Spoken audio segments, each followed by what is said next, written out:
I'm going to be going over the anesthetized portion of the oral exam and then go over dental charting. The anesthetized portion of the oral exam is important because it gives you a more detailed, more thorough examination of the oral cavity, and it allows you to measure periodontal disease and see if you may have missed anything from the awake portion of your oral exam and the physical exam. Whenever you're approaching the anesthetized portion of the oral exam, you do it the same way that you did with the awake oral exam. Just you need to make sure that you're aware of the endotracheal tube and the anesthetized dog, and also just you're still looking at things like occlusion, any oral masses, any swelling, redness, etc. So whenever I'm approaching this dog, I'm gonna look. I'm checking the lips also and the gums. And so I'm looking at the teeth, but I'm also looking at occlusion. I can manipulate the mouth, even with the endotracheal tube, to look at occlusion. It's a little bit more difficult because you'll have the trach tube, but then also I don't really see any swelling, any erythematous, gingival margins or anything like that. And just to remember that the 5 points of normal occlusion that you'll be looking at are midline match, incisor overlap, carnasal overlap, premolar interdigitation, and canine interlock. Okay, so now that I've looked at that, and you'll repeat the same thing on the other side, but for the purpose of this video, I'll stay on this one side and I'll only work on one tooth here. So now that I've done that, I'm going to hone in on each individual tooth, make my notes, and do my measurements. So here at 104, I'm going to be looking first. I'll write down any abnormalities or deficiencies I may see. I do not see any here. And then now I'll do my probing. This is a dental probe. This is a shepherd's hook. The shepherd's hook is a type of explorer probe, and you use the explorer probe to detect plaque and calculus, and to also expose any cavities or caries. That's another word for for cavities, and to also look into any exposed pulp. And with the shepherd's hook, you're pretty much looking at any surface abnormalities. I mean, you can kind of scrape. You're not gonna dig into the gingiva like this. That's gonna cause more bleeding. But then in this case, with this tooth, this kind of has a different discoloration here. Oh, and on the distal end of 104. So in this case, I'm gonna kind of stick the tip in there to see if it sticks at all, or just to see kind of the consistency, and that feels the same in the enamel. Okay, now that I've used the Explorer for 104, I'm going to use the probe, the dental probe. There's two types of probes that we have here at A&M, and this one here has the notches, and starting from this end, moving back, the first notch is 1 millimeter, the second notch is 2 millimeters, the third notch is 3 millimeters, then there's a big space, and then another notch, and that's 5 millimeters, another big space, that's 7 millimeters, and then 8, 9, and 10 millimeters with the notches. A helpful tip is just that whenever you see the big gap, you think you're adding 2 millimeters. So you have 1, 2, 3 millimeters, big gap, 5 millimeters, big gap, 7 millimeters, and 8, 9, 10 millimeters. Okay, so now, and then the other type of dental probe is a band probe, and each band is equivalent to 3 millimeters, but we do not have that here at this time.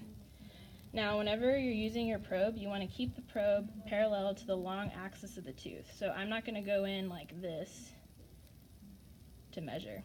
And the whole point of using the probe is to measure the gingival sulcus depth of the tooth. And so I'm going to go in like this and measure.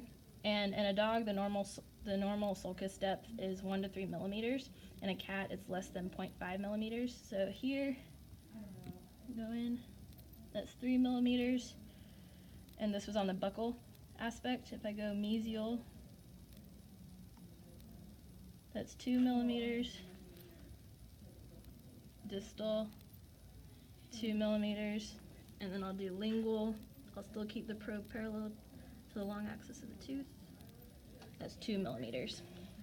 So At this point, I'll document all those measurements in the medical record, or the dental chart, and list any other abnormalities that I may have seen. In this case, no, but I would just write down the sulcus depth. Now, that you'll pretty much use these, the Explorer and the probe, for the oral examination part, but it's still important for you to know the rest of these instruments for dental cleaning. And so this is the tartar remover, this is the extractor forceps. We mainly just call them extractors. So with the tartar remover, you use this end on the crown of the tooth to anchor. You're grabbing the calculus. So I'm going to go here and then just go in and scrape it off. Since there's nothing really there, that's why it's kind of falling off while I'm scraping. And then since I want to go up toward the mesial aspect, I go here, scrape. So I just do that until I can get off as much calculus as I can. You are not, however, going to be doing this where you go up like this and then just kind of pull across. You do not do that. So just be aware whenever you're using this. And then extractors, you're using this to extract a tooth that you're getting ready to pull out. So yeah. Then these two are really important because they have different functions, and one you can use beneath the gingiva, and the other one you cannot. So checking here, checking the points. So this in my right hand is the scaler. This is a curette, specifically the Gracie curette. The scaler has 3 sharp sides and a sharp toe or tip, and the Gracie curette has 2 sharp sides and a rounded toe or tip. So that's why I was checking that, to make sure I knew which one was what, because they kind of look similar. Now, the scaler is used supragingivally. You will not use this beneath the gingival margin. So if you had calculus here on 104, I'm going to scrape this off like this. I'll start as close as I can to the gingiva, or the gingival margin, and scrape down, or you can kind of rub if it's really hard to get off. Then, and you will not do this where you go underneath the gingiva like this and then scrape, because that can, if you go too deep, you can damage the periodontal ligament and cause more bleeding. Now, the Gracie curette, though, this is designed to use subgingivally to get that deep calculus beneath the gingiva and for root planing. So this you can use underneath the gingiva and scrape.